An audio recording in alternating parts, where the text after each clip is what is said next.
বিরুদ্ধে সরকারের তরফ থেকে প্রচুর পদক্ষেপ করা হচ্ছে, এসিবি অফিসাররা ধরা পড়ছে রাজ্যে।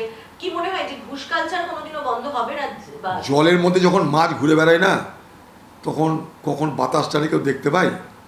তো যারা দুর্নীতি করে বেড়াচ্ছে তারা তার থেকেও বেশি চালাক। কখন যে মালটা খাবে আপনি বুঝতে পারবেন না। দ্বিতীয় কথা, মানুষ যদি সচেতন না হয়, ঘুষ চাইলে মানুষকে ধরতে হবে আগে। সরকারের বাবারও ক্ষমতা না ঘুষ না বন্ধ করবে যদি না ঘুষ দেনেবেলা সতর্ক হয়। অর্থাৎ দুটো দিকই আপনাকে দেখতে হবে, ঘুষ লেনেবেলা, ঘুষ দেনেবেলা। এই দুটো জায়গায় যদি ব্যালেন্স না আসে কোনোদিন ঘুষ থামবে না। কারণ মানুষ মনে করে ঘুষ দেওয়াটা এই মুহূর্তে একটা প্রাতিষ্ঠানিক ব্যবস্থা, এটার মধ্যে মানুষ অবাক হবার, অন্যায় পাপ দেখা কমিয়ে ফেলেছে। অতএব ঘুষ দেনেবেলা আর নেলেবেলা এই দুজনের মধ্যে সমতা আনতে হবে। দাদা, শেষ প্রশ্ন। অভিষেক বন্দ্যোপাধ্যায়ের আত্মসহায়ক সুমিত রায় তার জামিনের আবেদন একটা দুর্নীতির মামলায় সুপ্রিম কোর্টে চলছে।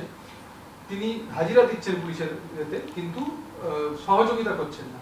আজকে আদালত বলেছে যে সহযোগিতা না করা যেমন আপনার অধিকার, না বলা, হেফাজতে নেওয়ার অধিকারও পুলিশের রয়েছে। যাবে কদিন জেল খাটবে, অসুবিধা কী আছে? পুলিশের এত ব্যবস্থা এখনও না বলছে হ্যাঁ বলছে, এটা তাহলে পুলিশ কী করবে? পুলিশ যদি একটা আত্মসহায়কের কাছ থেকে কথা বার করতে না পারে তাহলে টেরোরিস্টদের কাছ থেকে কী করে কথা বার করবে? 10 দিন জিজ্ঞাসাবাদ করে রাত দিন তো কথাবাদ করতে পারছে না, তার জন্য অভিযোগ জানাতে যাচ্ছে কোর্টের কাছে, আমাকে কিছু বলছে না। এবার যদি টেরোরিস্ট আছে 5টা, তখন কী বলে আমাকে কিছু বলছে না টেরোরিস্টটা, তাই আমার কিছু করার নাই, এটাই হবে তো আগামী দিনে। এগুলো কিছুই না, কারোরই কিছু আপনারা দেখবেন। অভিষেক ব্যানার্জিকে বাঁচিয়ে রাখতে হবে, বাইরে রাখতে হবে, অভিযোগ তার বিরুদ্ধে কমানো চলবে না। এই অভিযোগ চলতে থাকবে, কিন্তু অভিষেককে জেলে ঢোকানো হবে না। এই অভিযোগ চলার রাস্তা তাহলে বন্ধ হয়ে যাবে। টার্গেট করবে কাকে? একটা কিছু করতে হলে টার্গেট করতে হবে তো। উইকেটে বল করছেন কাকে?